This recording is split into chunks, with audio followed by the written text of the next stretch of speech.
श्री सरस्वती मैया की जय, श्री कृष्णचंद्र भगवान की जय। वैदिक संध्या बनाम आर्य समाज। वैदिक संध्या क्या है उस पर हम चर्चा करेंगे।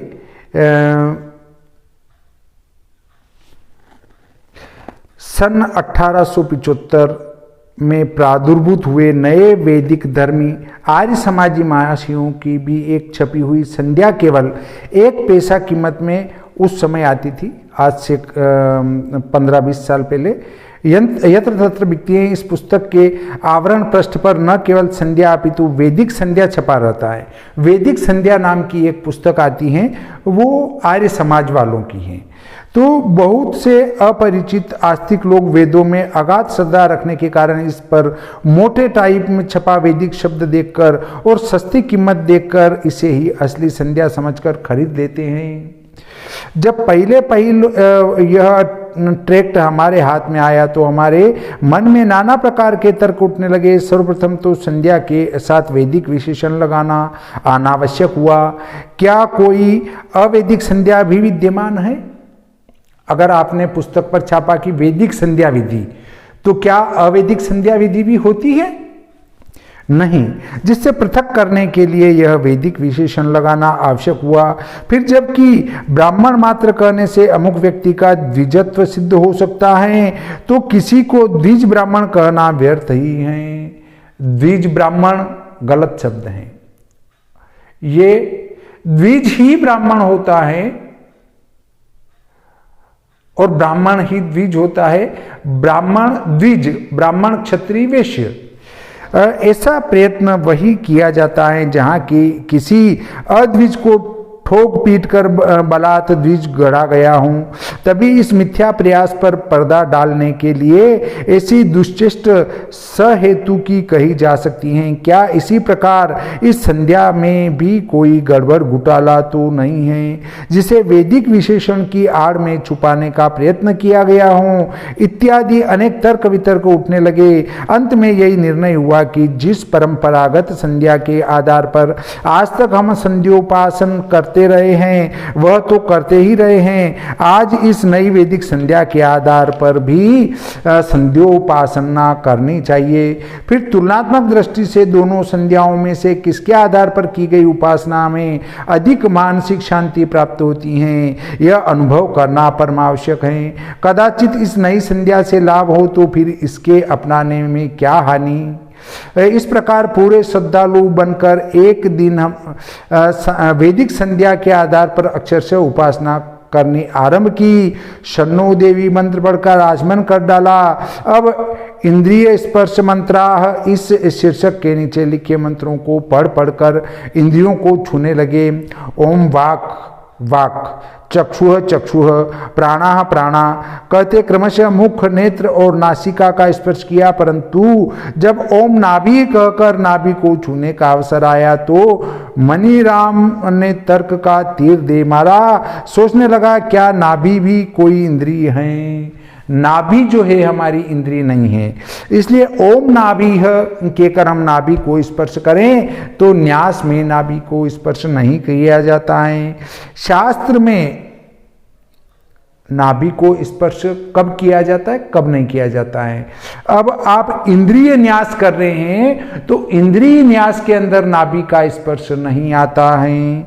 शास्त्र में प्राण, रसना, चक्षु, त्वचा और श्रोत्र ये 5 ज्ञानेंद्रियां और हाथ, पांव, गुदा, लिंग और जीवा ये 5 कर्मेंद्रियां प्रसिद्ध हैं। कहीं कहीं इस गणना में मन को भी गिना जाता है। इस प्रकार 10 या 11 इंद्रिय हैं, परंतु नाभि तो कोई इंद्रिय नहीं है। सो या तो ऊपर लिखा इंद्रिय स्पर्श मंत्रा यह शीर्षक अशुद्ध छपा है अथवा कोई और रहस्य है। देखिए वैदिक संध्या विधि में कितनी बड़ी गलती है। जब हमारे अपने एक साहित्य शास्त्री मित्र के सामने यह आशंका रखी तो वे काशी परीक्षा में रटी हुई काव्य प्रकाश की तोता रटंत की बौछार करते हुए बोले कि जो हैं सो हैं, यहाँ गंगायाम घोष की भांति अभिधार्थ अर्थ न लेकर लाक्षणिक अर्थ लेना चाहिए। जैसे गंगा प्रवाह में घोष, आभिर, पल्ली, गामड़े का बसना असंभव है तो मुख्य अर्थ गंगा तट माना जाता है। इस प्रकार जो हैं सो हैं साक्षात्कार करके यहाँ भी नाभि का इंद्रियत्व बाधित हो जाने के कारण तन निकटवर्ती लिंगेंद्री को स्पर्श करना ही लक्षणा से समझना चाहिए। जैसे अति शीतत्व, पाचनत्व आदि गुण द्योतन करने के प्रयोजन से गंगा तटे घोष न रहकर गंगायाम घोष कहना सहेतुक है, वैसे ही अश्लील, ग्रामवत्व आदि दोषों की उपस्थिति के परिहार के लिए उक्त वैदिक संध्या में सीधे सीधे लिंगम ऐसा न कर नाभि कहा गया है। साथ ही आर्य समाज के मंतव्यानुसार स्त्रियों को भी यही संध्या झोंकी त्यों करने का विधान है। स्त्रियों को भी यही संध्या करने का विधान बताया है आर्य समाज वालों ने।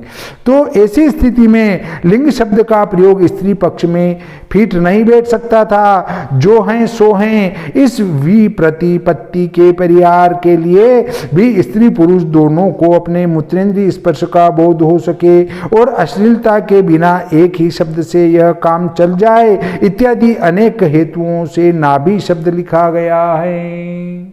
देखिए, कोई भी चीज हम लिखें तो ज्ञान पूर्वक लिखें, परंतु जिनने अलग अलग पंथ चलाए वे उस हमारे वैदिक धर्म को या सनातन धर्म को सही तरीके से नहीं पकड़ पाए और उसको तोड़ मरोड़ कर लिख दिया।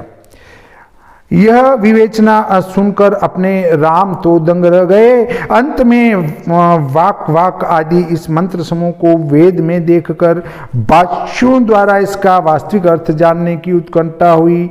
उपलब्ध समस्त संहिताएं, फिर ब्राह्मण, आरण्यक और उपनिषद कई बार खोज डाले, परंतु उक्त मंत्रों का कहीं अस्तित्व न मिला।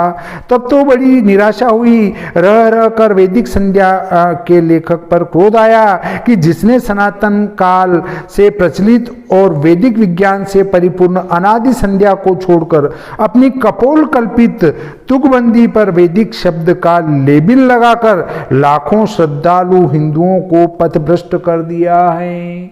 देखिए, वैदिक संध्या विधि त्रुटिपूर्ण है, गलत लिखी गई है। हमें केवल संध्या अपनानी चाहिए और संध्या विधि ही वेद से ही ली गई है, उसको एक अतिरिक्त चोला ओढ़ाकर नहीं परोसा गया है। इसलिए हमें संध्या विधि का उपयोग करना चाहिए और वैदिक संध्या विधि का उपयोग नहीं करना चाहिए, क्योंकि जिस पर वैदिक संध्या विधि लिखा गया है वास्तव में वह शास्त्र के अनुकूल नहीं है।